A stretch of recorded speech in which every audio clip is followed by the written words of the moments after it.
everyone, my name is Haley. I am a writer and creative artist, just paving a creative life for myself. Welcome back to my channel. Today we are doing something pretty spooky here for PrepTober. We are doing the Spooky Survival Writing Challenge created by none other than Cory N Davis, one of my fellow small authortuber friends here on YouTube. Basically what this challenge is and how it bleeds into PrepTober, NaNoWriMo spooky season, is that we are supposed to take one of our beloved characters and plop them into an entirely different fantastical setting. So whether they are starting to meet up with some vampires, get some running away from zombies, trying to survive the zombie apocalypse, whatever it may be, will they survive in an alternative setting to the book that you are writing? So I challenge you as well, if you like what you are seeing here with this challenge, to do this challenge for one of your characters. As always, you're not supposed to actually be writing for NaNoWriMo, but it is a fun little spooky challenge to get us in the mood for NaNoWriMo and for what all is supposed to be coming on around the bend here as we finish up October and get into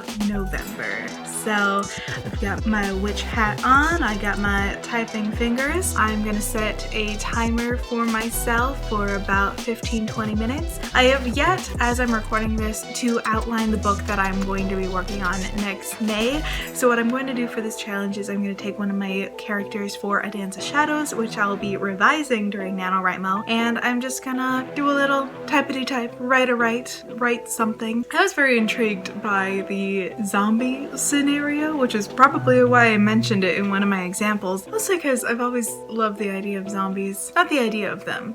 My family has a running joke about how we are going to survive the zombie apocalypse. So yeah, but besides the point.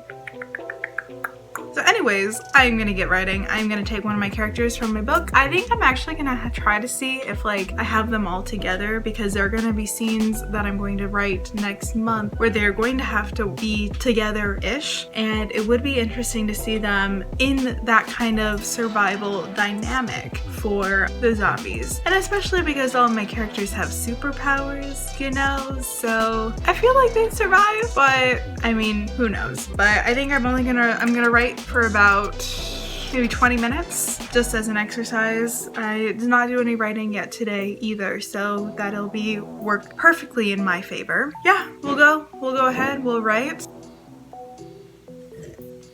And if it's shite, horrible, it's a fun little exercise. I don't care. You'll see whatever goofy nonsense I come up with. Yeah, so it just turned 3:30. It's 3:32 actually, 3:32. So I'm just gonna get started. I will check back in about 20 minutes and read you what I have.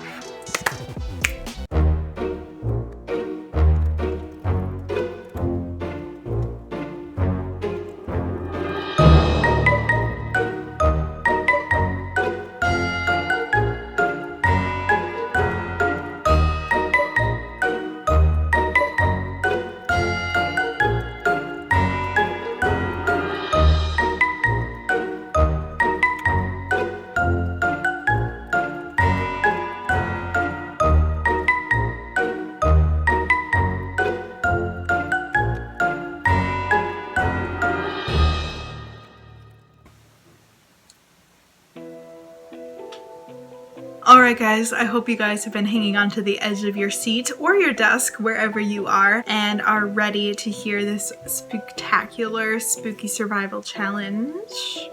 Because I am. It has been a bit over 20 minutes actually. It's 3:58, so I think I probably wrote about 25 minutes instead. But all to say, I liked what I wrote actually. Everyone did survive, but not the way that you think. So let's get into it, and I will read you what I wrote. So here it is. At the edge of her seat, Dana scrunched her eyes shut and tried to imagine something different. Sure, she'd survived Livia, the demon queen of the realm of shadows. She'd managed to free her friend Liam from the claws of the corrupt deus and free countless other affected too, saving them from whatever experiment was planned next. But this? Zombies? Beings of rotting flesh and missing brains she'd only ever seen in movies with her mother? Despite everything, despite every little moment where she'd question her sanity in the other realms, she'd never thought she'd see this. They were sitting, all of them, in a moldy motel room watching a random 9 to 5 news channel to waste the time and avoid talking to each other. It was still so unfamiliar. Being around her birth parents and her brother, all of them affected, all of them awkward and stiff as they waited, wishing they could focus their eyes on each other instead of the SD television set on an old cherry wood dresser, and behind it, peeling yellow wallpaper. But what could they say? Hey, we just saved the world, why don't we go get ice cream and make up all those missed family moments? No, and they couldn't do that now anyways. On the screen, the dead walker, the zombie, walked slow and menacing, missing half an arm and all its teeth, skin blue, green, and yellow, the bone sticking out like a tube of butter, dripping blood as it moved. Nobody was doing anything to stop it. The cameraman ran ahead, then doubled back when he realized he wasn't being chased. Then it lunged. Dana sat up straighter as she watched the zombie consume the cameraman, banging his mop of black hair against the concrete and scooping his hands down and into the man's open skull, bringing the sweet nectar of his prey to his open jaw. The anchorwoman screamed on the other side of the camera. "That's enough," Evelyn said, grabbing the remote that was sitting between them and turning off the channel. "We don't need you watching that."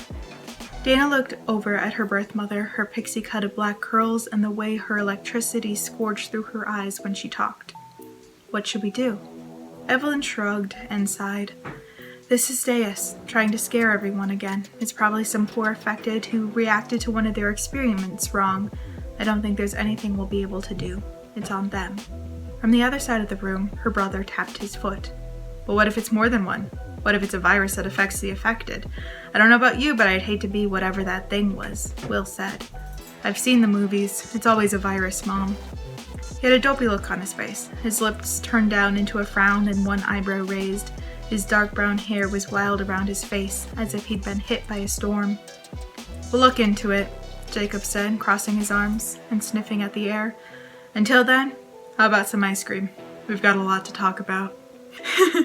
Alright, so that was a really fun challenge. I think it really helped me, especially because it's been so long since I've been working with these characters, and especially since this is actually what I'm going to be working on in NaNoWriMo, is continuing on through my novel. Give you kind of an idea of some of the characters that are going to be showing up in my novel as well for way down the line eventually when it's all done and stuff. So I hope you enjoyed that. I hope you guys decide to do this challenge as well. It was super fun. Thank you so much, Cory, for telling me about this challenge and for posting it as well on your channel. I'll link their channel down below as well so you can check Cory out. She's awesome, and I will talk to you all soon with yet another video. Make sure to give this video a thumbs up if you liked what you saw. Hit the subscribe button and that little notification bell so you don't miss another video from me, and I will see you all soon with another video. Happy Halloween!